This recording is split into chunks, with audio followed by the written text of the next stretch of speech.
তা Hobart Hurricanes রিশাদকে পাবার জন্য সবকিছুই করার চেষ্টা করছে।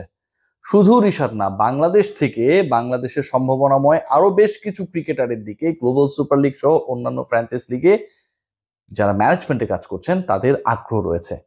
রিশাদকে হোবার্ট হারিকেন্সের হয়ে গ্লোবাল সুপার লিগে খেলাতে চান কে জানেন? Ricky Ponting. সবকিছুর আপডেট নিয়ে এই মুহূর্তে আমি আপনাদের সাথে রয়েছি এবং আমি যুক্ত করে নিব এই মুহূর্তে রিশাদ এবং হোবার্ট হারিকেন্সের এজেন্ট হিসেবে যিনি কাজ করছেন সেই ব্যক্তিকে। তিনি আর কেউ নন, তিনি হচ্ছেন ইহসান সাইদ হুসাইন। ইংল্যান্ডে থাকেন। আমি তার সাথে কানেক্টেড হবার চেষ্টা করছি এই মুহূর্তে। আমার সাথে ইহসান ভাই, হাউ আর ইউ? কেমন আছেন? আলহামদুলিল্লাহ, I'm doing good. How are you?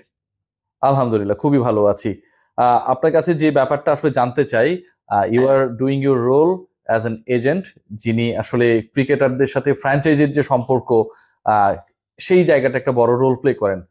আপনার কাছে রিশাদের আপডেটটা কি? মানে রিশাদ কি শেষ পর্যন্ত, আমি যে নিউজটা ব্রেক করেছিলাম আপনার সাথে আমার কথা হয়েছিল যে গ্লোবাল সুপার লিগে তিনি খেলবেন, ডেফিনেটলি আমাদের রংপুর রাইডার্স রয়েছে, কিন্তু তার ব্যাপারে হোবার্ট হারিকেন্স অনেক বেশি আগ্রহী, সেই আপডেটটা কি? হ্যাঁ, অবশ্যই। So obviously everyone knows that last year একটা অফার ছিল for Richard to play for Hobart Hurricanes in the Big Bash. Okay.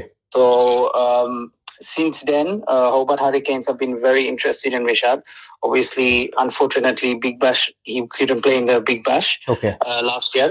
Kintu what happened was this year Hobart Hurricanes became champions of Big Bash, so they got invited in to play for the Global Super League. Rishad তো সেই big ব্যাশের টিমে থাকলে সেও চ্যাম্পিয়নশিপের অংশ হতো।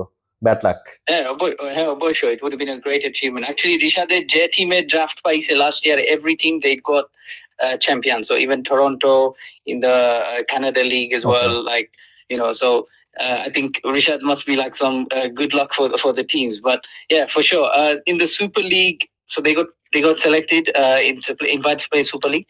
So Ramare contact korchilo about 1 month ago. So they were like, look, obviously we missed out on Rishad for the Big Bash, but if he's available, we'd love to take him for